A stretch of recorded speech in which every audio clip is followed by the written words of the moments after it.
I don't even know why I used that indent. I never watched ITV when I was younger. Hello everybody and welcome to episode 26. Yeah, 26 of the Train Sim News Show. Let's just jump into our first topic of today. Well, it would appear that my favourite, or at least one of my favourite German DMUs, is coming to Train Simulator. This, the BR643. Well, technically my favourite is the BR644, which has more doors, but in all, they're very similar, if not the same, ignoring that. But who is it being made by, you ask? It's being made by our lovely friends at Ruslo. Dear. I have mentioned them before in the past. I think the kindest thing I can really say to them is that, well, to give them credit, they can actually make trains really fast. And it shows. Their trains are borderline decent at best, and I don't find them that pleasant to drive, with the exception being the BR642, and even then that's after a fair amount of modifications. Now normally in a case like this I would just say, cool, now moving on. However, I've noticed that Ruslo have done something which I haven't seen in a long time. They've asked for help. No, really, they've asked for help. They said that on their Facebook page that they require more material like technical documentation, manuals and other bits and pieces like that, which is perfectly fine. I have nothing against people asking for help. I would describe myself as a fairly helpful and altruistic person in real life anyway. And even if I don't like the quality of their trains, that doesn't mean I value them less as human beings. I know this is going to be somewhat of a long shot, but if you happen to have any useful information regards to the Bombardier Talent, BR643/BR644, and you want to give the information to Ruslo, then you can email them at one of these two email addresses. I'm not doing a Top Gear joke where they do fake emails.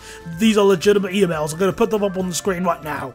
It's either info@ruslo.com or support@ruslo.com. That is Ruslo being Romeo, Sierra, Sierra, Lima, Oscar. I hope I've got it right. But yeah, if you have any information, there's the email to send it to. Let's move on to something I can guarantee a lot of you want me to talk about. This route! Well, it's the moment you've all been waiting for. My in-depth review of this LGV, TGV, blah blah blah route. Ready? Here we go! And there we go, that's my review of this route. Thank you very much for watching, and tune in for next week of, I don't know, next episode I guess. See you later.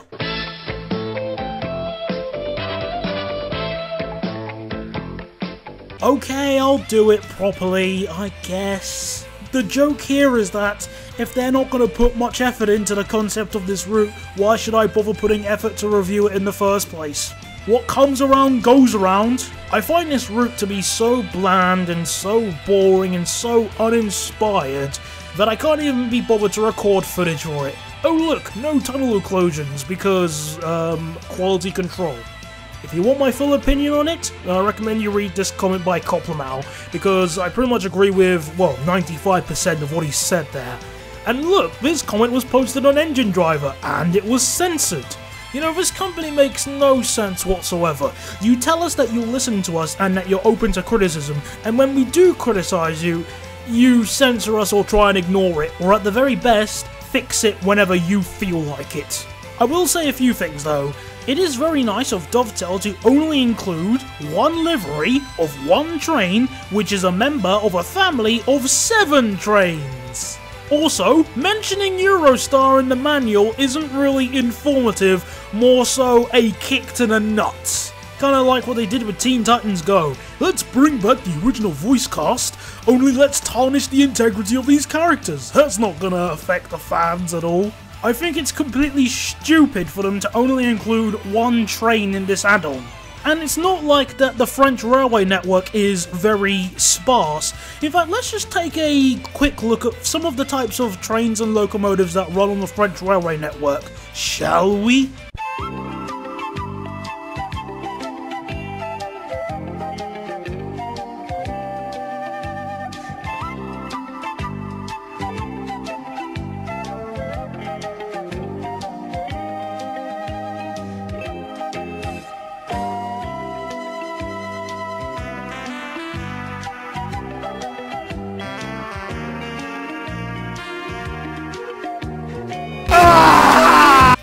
Yep, there's quite a few missed opportunities to say the least. But hey, the absolute minute this train is announced and subsequently released, all of the criticisms of this route will be ignored, and the vast majority of the fans will do the best thing that they can do. Shut up and take my money! And if you do happen to think like that, I recommend you readjust your priorities in life. Now, moving on. Hey look, it's another bland German EMU with no unique traits whatsoever. Moving on, a lot of people were surprised to find out that the Armstrong Powerhouse, well specifically Geordie, is making a thumper for Train Simulator. A lot of people were genuinely surprised to hear this announcement. The only thing I can really say to those who were genuinely surprised upon hearing this is... It was obvious! I want you to think about this for a second. Not only did they show pictures of them recording on a thumper, but they also made a behind the scenes video sort of log thing recording near thumpers as well. They clearly weren't hiding it, and yeah, I don't know how people are surprised. Maybe the community is just forgetful. What's that? You want my opinion? Well, I haven't really got one. It's too early to give one, to be honest, at least for a project like this. Whilst I will admit that I do like the thumper as a train, I find it to be fairly unique in a way. I really haven't got an opinion on this project so far. I will say this though, capitalism! If it's fair for us, that means it's fair for everybody. Cha-ching! Moving on. A while ago, I asked you lot to vote for an add-on that I should give a full review on, and the winner of that vote is the Black Forest Railway. No, I'm kidding, it's the 442. Mind you, considering that the Black Forest Railway almost won the vote, does kind of show that I do have a lot of sadists as viewers. Oh dear.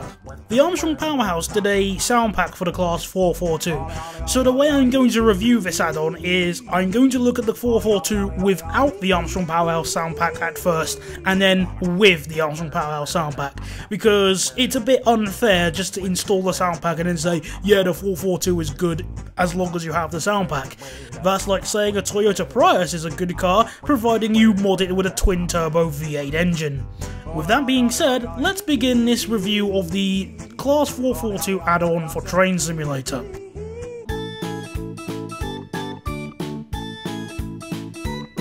See? The Class 442 is a 5-car British electric multiple unit that was introduced to the southern region in the late 1980s. Earning its fame and reputation on the Southwestern Main Line, even breaking the world record for fastest third rail electric multiple units, the Class 442 has now been relegated to run on the London to Gatwick Airport Express services, replacing the Class 460, and eventually they themselves will be replaced by... Despite travelling to Bournemouth quite frequently when I was younger, I never went on the 442s when they were under the operation of South West Trains. This is because anytime we wanted to go to Bournemouth, we'd go via Reading. It was the most direct route instead of going all the way to Clapham Junction or Waterloo and then go back to Bournemouth that way instead. I did, however, go on one when I went to film at Three Bridges, and oh man, those seats are awful. And look at the positioning of this seat and window right here. I mean, that is Alstom levels of stupid, like what they did with the Pendolinos. So Dovetail released this train in 2015, if I'm not mistaken, and in a way I guess I could say it's nice that the 442 is in Train Simulator. I mean, it only took them 3 years to acknowledge the existence of the Gatwick Express, not to mention it's 3 years too late, because what train was running before the Class 442 running on the Gatwick Express services? Oh yeah, the Class 460! Obviously the 442 has replaced the Class 460. Okay, I guess we can just, you know, go to, I don't know, York or Doncaster to a Class 460 and just, oh whoops, they all look like this. Except the luggage carts, which all look like, in fact, what's going on with the luggage vans on the Class 460s? What's happening to them? Because they're very useful, aren't they? Whoops-a-daisy. Well, you know, that's not a missed opportunity or anything. Minor inconveniences for future trains aside, let's take a look at what the Class 442 has to offer in Train Simulator. Let's start with liveries. Hey Cell, can you count roughly how many liveries the Class 442 has been in over the years? Let's see, what do we have here? 1, 2, 3, 4, 5, 6, 7. That's easy enough. Cheers, Cell. Now, how many have actually been included in this add-on for Train Simulator? Over 9,000! Close enough. And the actual answer is 1. Just 1. We're off to a good start, aren't we? Oh well, maybe they've done better regards to key features and unique traits. Let's see, key features. The key features of the 442 for Train Simulator is that you get the Class 442 in Gatwick Express livery, and you get the full 5-car train set, including DTS, TSO, MLC, TSW, and another DTS. What, as opposed to a half train set or something? I really don't understand these people. When you're advertising your own product, the actual product itself cannot really be a key feature of the product you're selling. That's just circular logic. Let me give you a quick example of circular logic in action. I don't like sardonyx from Steven Universe. Why? Well, because I don't like sardonyx from Steven Universe. I'm not defending my opinion or anything, I'm just using my premise as the conclusion. And that's just circular reasoning. If I wanted my opinion on sardonyx to be taken more seriously, I need to use valid reasons to explain why I don't like her, or in Dovetail's case, actually list out unique traits and features of their trains. Come on, it's not that hard.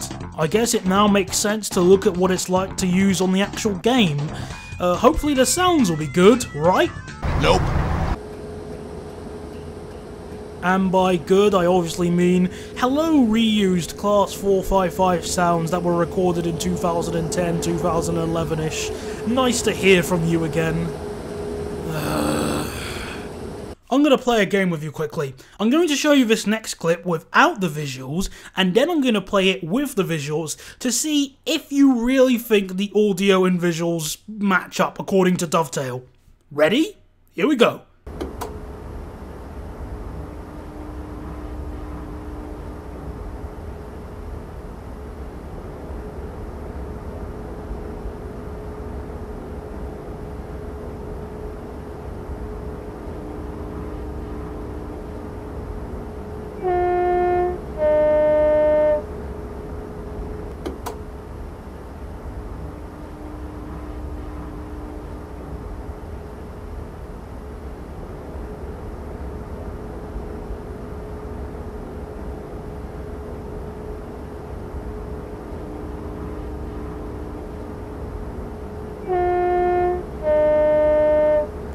Sorry Dovetail, but I don't think sound works that way. If you stick your head out the window, you're going to hear something slightly different to if you keep your head inside the carriage. Basic audio editing skills 101. But hey, at least we get to learn how to make a paper aeroplane in the passenger view. Obviously those really crap paper aeroplanes that couldn't fly for their own good. And that mobile device there is obviously not a Samsung Galaxy S3. Because all kids have Samsung Galaxies and iPads. For some reason, I'm reminded of this clip. How do you do, fellow kids? Okay, with that out the way, I guess it's time to move. Ow! Ow! Ow! Why is that so loud?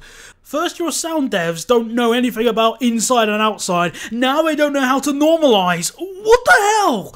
Why is the brake snort so loud? Please, keep the ear rape and other YouTube poop tropes away from Train Simulator, okay? That's my joke to scare the viewers. But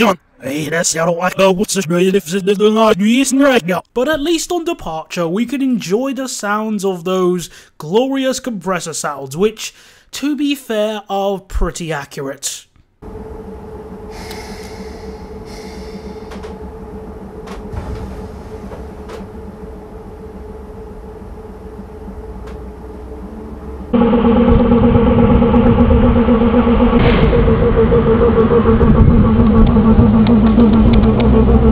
And by pretty accurate, I obviously mean they are accurate, providing you haven't heard a Class 442's compressor. And it's not like I found this video on an obscure torrent website or something. See right here. I just typed in Class 442 compressor on YouTube, watched a few videos and found that one. I mean, the only way you wouldn't have found out that the Class 442 has a different sounding compressor is if you didn't do the research in the first place. And if you're going to keep making add-ons with this amount of, well, lack of research, you might as well just rename yourselves to Spirit Science. Even at high speed, the Class 442 sounds lackluster at best.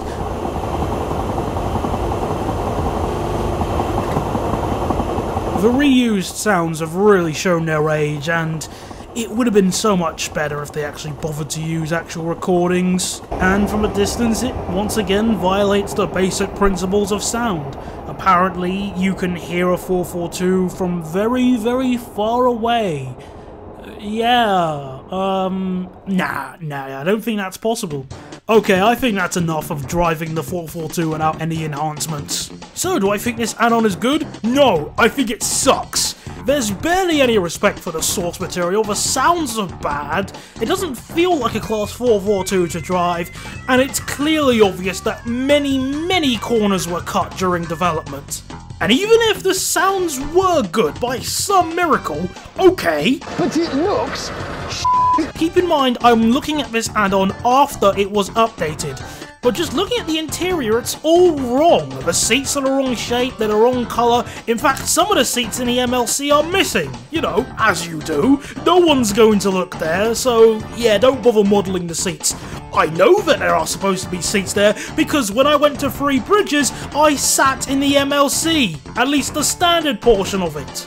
Really, Dovetail, how thick do you think we are? That's a question I'm asking to you. How thick do you think we are?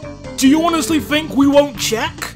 I mean, look at the interior modelling on the Class 455 that was made by Thomson in 2011, and then come up to me and tell me that modelling the interior on the Class 442 is too much to ask. At least to the level of detail done on the 455. It's not perfect, but it's more than good enough, especially compared to the poor excuse of modelling that exists on the 442. Okay, so now that we've looked at the 442 completely unmodified, it's time to install the Armstrong Powerhouse sound pack and see if it's any better, which I'm fairly certain you know the answer to this anyway, but let's take a look at it with the mods anyway.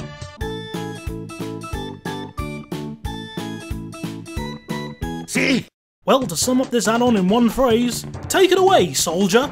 Ah, much better. As unsurprising as it may be, the Class 442 sounds much closer to the real thing once you have the Armstrong Powerhouse sound pack installed.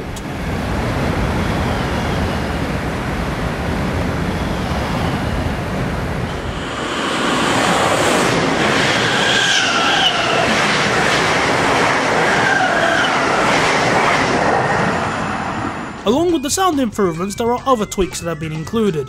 The physics have been improved, there are minor texture enhancements here or there, the headlights have a more realistic setting, the EP brake works, and they managed to fix the sounds from the MLC passenger view, so you can actually hear the motors from the outside.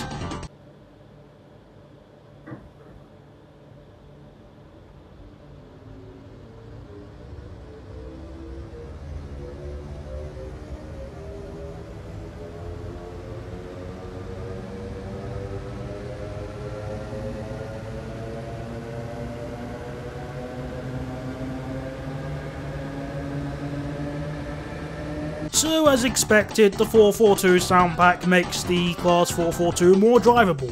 Not surprising, I know, but I still have some criticisms to share. The first two criticisms I have are regards to the passenger views.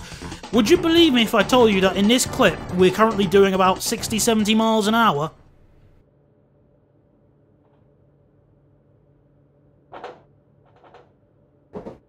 Well, if you were to go by sound alone, no, you probably wouldn't.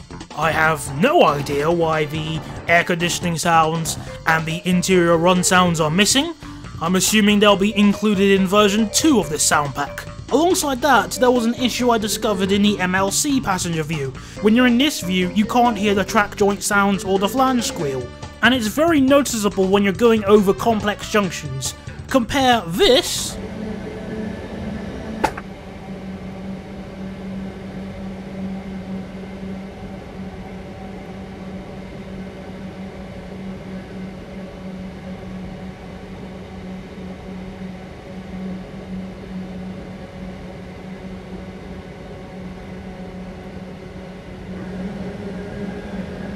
to this.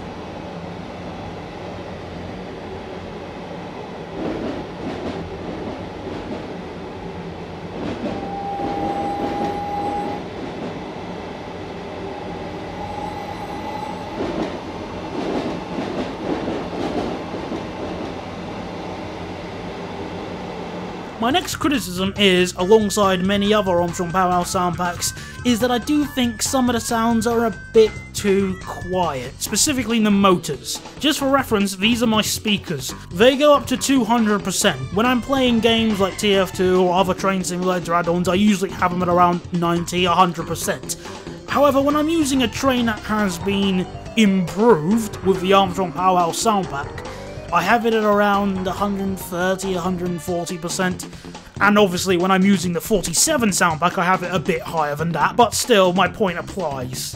And my last criticism, get your pitchforks and torches ready, my last criticism with this sound pack is the fact that it exists in the first place. As in, this add-on really didn't need to exist because the 442 should have been as good as this as it came out from the box.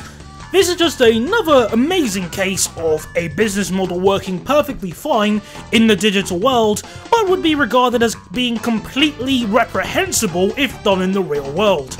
Can you imagine buying a watch that will not work no matter what you do, and in order to fix it, you know, make the watch actually work like a real watch, you have to go to the Armstrong Power Flats warehouse in order to fix the watch for the low fee of 500 quid. I can imagine that happening in the year 2074, but I don't know, this business model just seems incredibly unfair to the consumer, not to mention just a waste of time. Just put 100% effort in right from the start. You should stop relying on other people to clean up your messes. Bottom line, regards to the Class 442, some people love it with the Armstrong Powerhouse sound pack, some people liked it even before the Armstrong Powerhouse sound pack was released, though me on the other hand... To be honest, I've played matches on CP Orange that were more fun than using this add-on. My review of it has concluded. Now I've got that out the way, I think it's now time to move on to something I really need to discuss. Why I haven't been active, not just, you know, in uploads on my new show, but in the Train Sim community as a whole. Well, there's a very, very good reason for that. Do you remember in episode 19 where I briefly touched over a project I started when I was about 8 years old, or maybe 7 now that I think about it? I'll play the portion for you right now for what I'm referring to.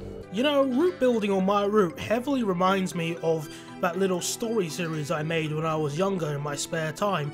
And when I say younger, I mean 8 years old, and I'm still developing it now in my spare time. Granted, just like my route, I'm nowhere near finished, and I still need to iron out some of the problems here or there, but the main thing is, regards to my little story series, I'm able to be way more creative than Train Simulator would ever let me be. Yeah, over the past few months, I've been power working and heavily refining ideas with my best friend Jamie, and now I've come to the decision of, no, I don't want to make a book series or a story series like this. I want to create an animated action-adventure TV series, with the odd comedic element here or there, and the odd moral here or there whenever applicable. I've been having so much fun regards to character development, world building, setting up the ground rules for my fictional universe, getting inspiration for the weapons the characters may use, the vehicles they use, the superpowers they have, and how they react to different situations, their morals, their ethics, and all the other things in between, even going as far as coming up with ideas of the accents the characters may have. In fact, I've been developing it so much that I've actually finished a pitch bible and a treatment that I've sent off to an animation company to look at. No, I'm being serious. I am that dedicated into getting it onto TV. At the time of me recording, I have yet to receive a reply, though I will fill you in once I do get one, eventually.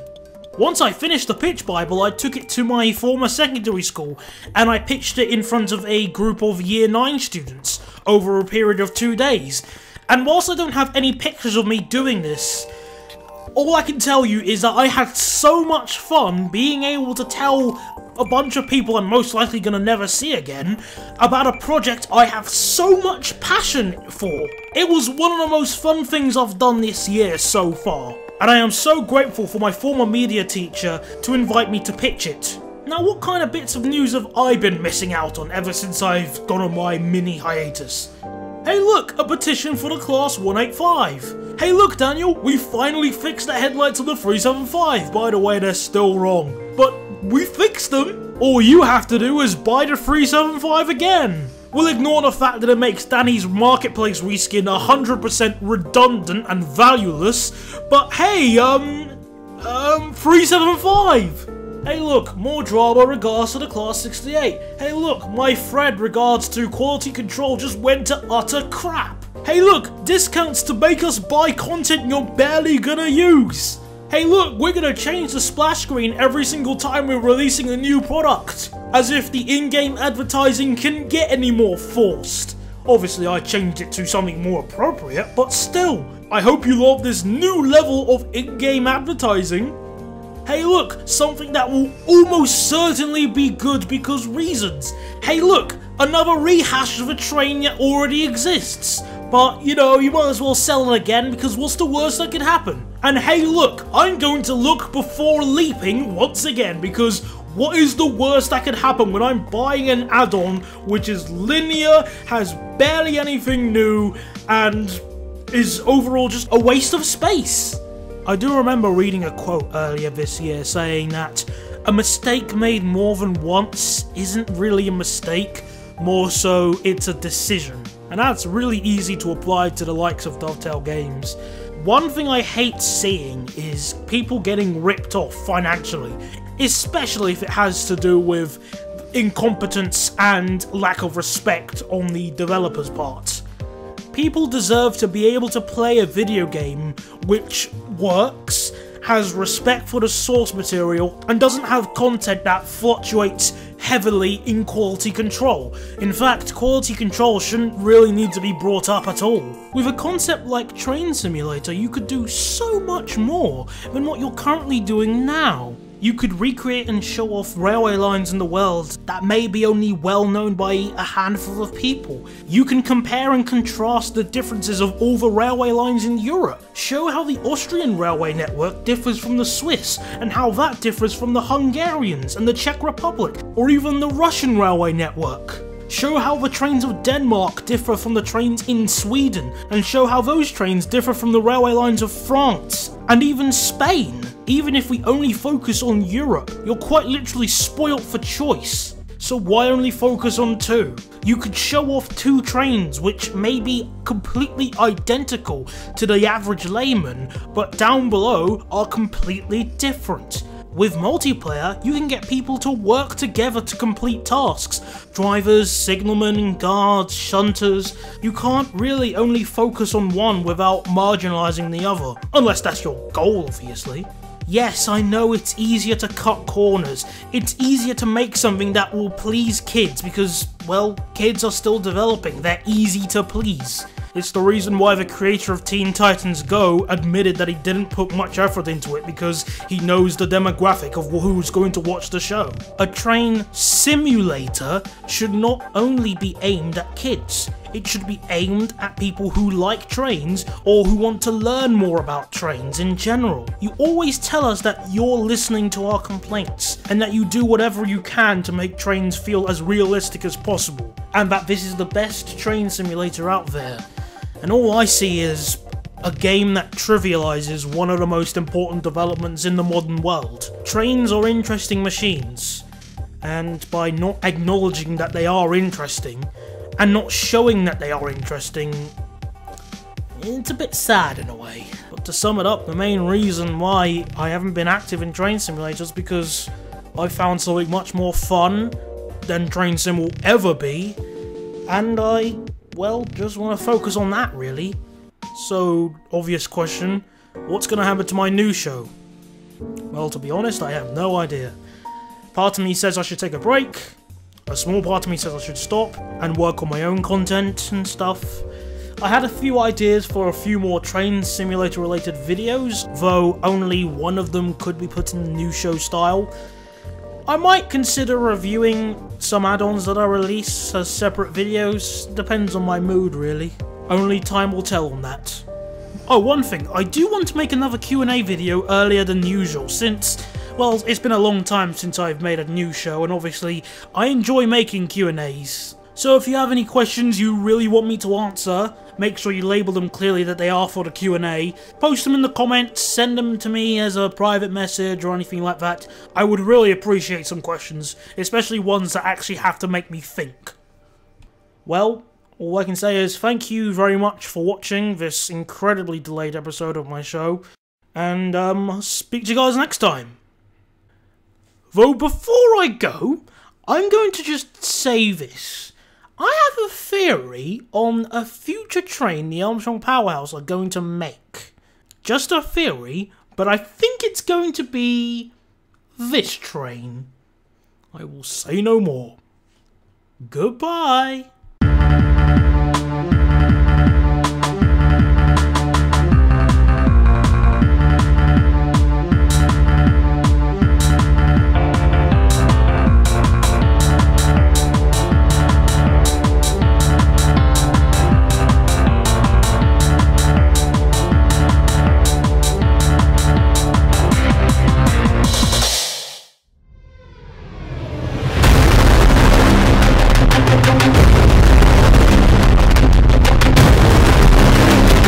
Please don't fall for the hype, just for once.